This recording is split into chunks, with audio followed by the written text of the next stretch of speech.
Assalamualaikum warahmatullahi wabarakatuh. Perkenalkan, nama saya Nur Habibah dari kelas C23, ingin menyampaikan munasabah Al-Quran. Munasabah Al-Quran secara etimologis, munasabah berarti al-muqarabah, yang artinya kedekatan.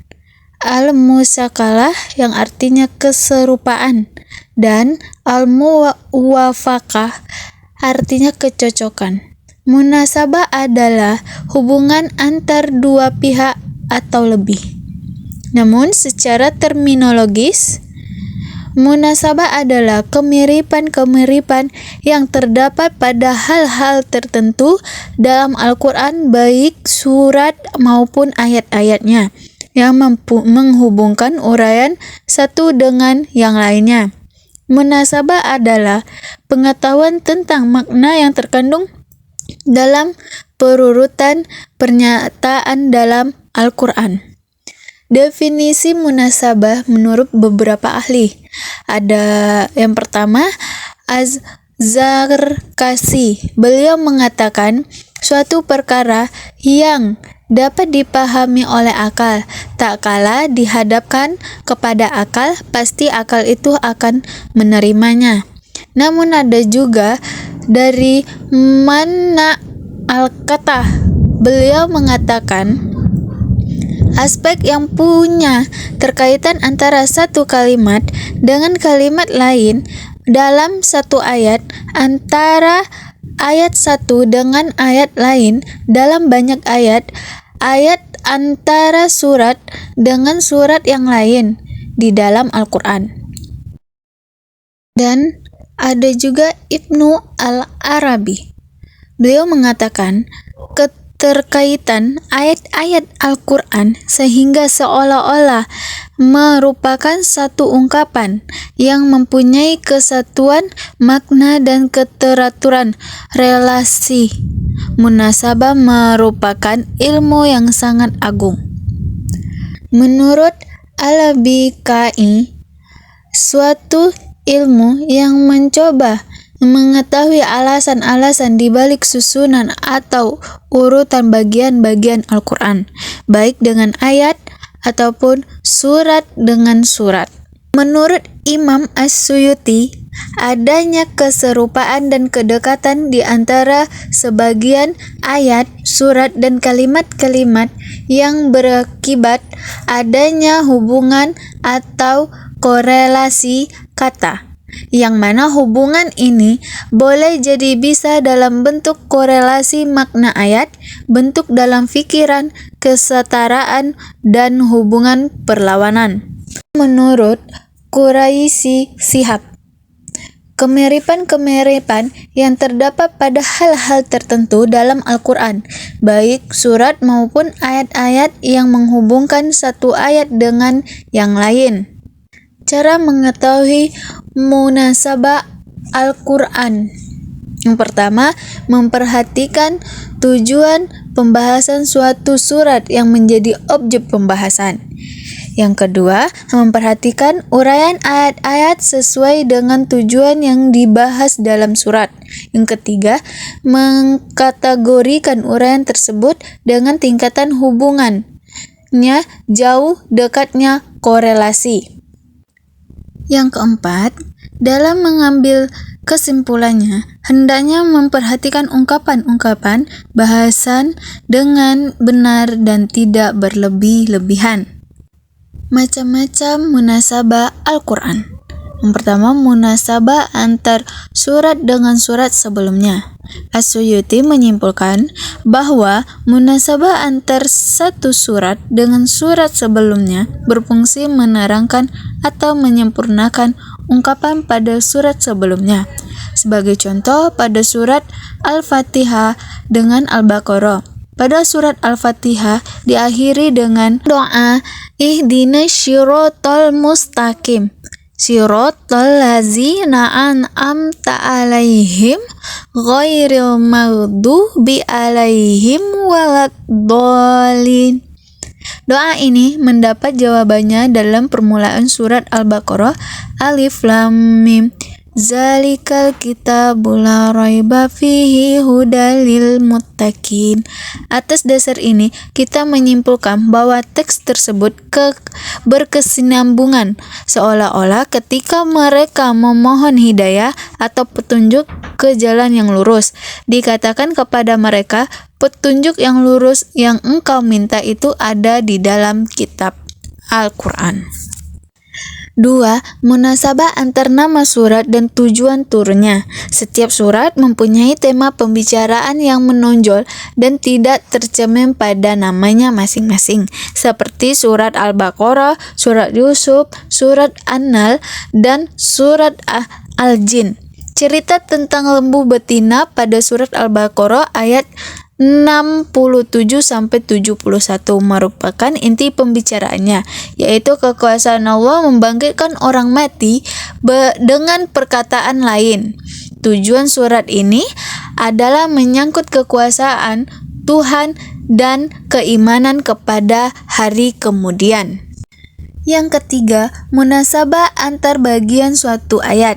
Munasabah antar bagian ayat sering terbentuk pola munasabah al-tahadat atau perlawanan, seperti terlihat dalam surat Al-Hadid. Antara kata yaliju atau masuk dengan kata yakruju atau keluar, serta kata yanzilu artinya turun dengan kata yakruju yang artinya naik. Terdapat korelasi perlawanan. Yang keempat, munasabah antar ayat yang letaknya berdampingan. Munasabah antara ayat yang terletak berdampingan sering terlihat dengan jelas, seperti sering pula tidak jelas. Munasabah antara ayat yang terlihat dengan jelas umumnya menggunakan pola takkid atau penguat, tafsir atau jelas, ihtirah atau pantahan, dan tasdid atau penegasan. Sedangkan munasabah antar ayat yang tidak jelas dapat dilihat melalui qaraid maknawiyah, yang artinya hubungan makna, yang terlihat dalam 4 pola munasabah, yaitu at-tansir yang artinya perbandingan, al-muttahadat artinya perlawanan, istirat artinya penjelasan lebih lanjut, dan at-takhalus artinya perpindahan. Yang kelima, munasabah antar suatu kelompok ayat dan kelompok ayat di sampingnya. Misalnya dalam surat Al-Baqarah ayat 1-20, Allah memulai penjelasan tentang kebenaran dan fungsi Al-Quran bagi orang-orang yang bertakwa. Dalam kelompok ayat-ayat berikut dibicarakan 3 kelompok manusia dan sifat mereka yang berbeda-beda, yaitu mukmin, kafir, dan munafik. 6. Munasabah antar fasilah atau pemisah dan isi ayat. Munasabah ini mengandung tujuan tertentu. Di antaranya adalah untuk menguatkan atau tamkin makna yang terkandung dalam suatu ayat. Misalnya dalam surat An-Naml ayat 80 kalimat idza walau mudbirin, yang artinya apabila mereka telah berpaling membelakang, merupakan penjelasan tambahan terhadap makna as-sum yang artinya orang tuli. 7. Munasabah antar awal surat dengan akhir surat yang sama. Misalkan dalam surat Al-Qasas yang bermula dengan menjelaskan perjuangan Nabi Musa dalam berhadapan dengan kekejaman Fir'aun. Atas perintah dan pertolongan Allah, Nabi Musa berhasil keluar dari Mesir dengan penuh tekanan. Di akhir surat Allah menyampaikan kabar gembira kepada Nabi Muhammad yang menghadapi tekanan dari kaumnya dan janji Allah atas kemenangannya. Kemudian jika di awal surat dikemukakan bahwa Nabi Musa tidak akan menolong orang kafir, munasabah di sini terletak dari sisi kesamaan kondisi yang dihadapi oleh kedua nabi tersebut. 8. Munasabah antar penutup suatu surat dengan awal surat berikutnya. Jika diperhatikan pada setiap pembukaan surat, akan dijumpai munasabah dengan akhir surat sebelumnya, sekalipun tidak mudah untuk mencapainya. Misalnya, pada permulaan surat Al-Hadid yang dimulai dengan tasbih. Semua yang berada di langit dan yang di bumi bertasbih kepada Allah, menyatakan kebesaran Allah.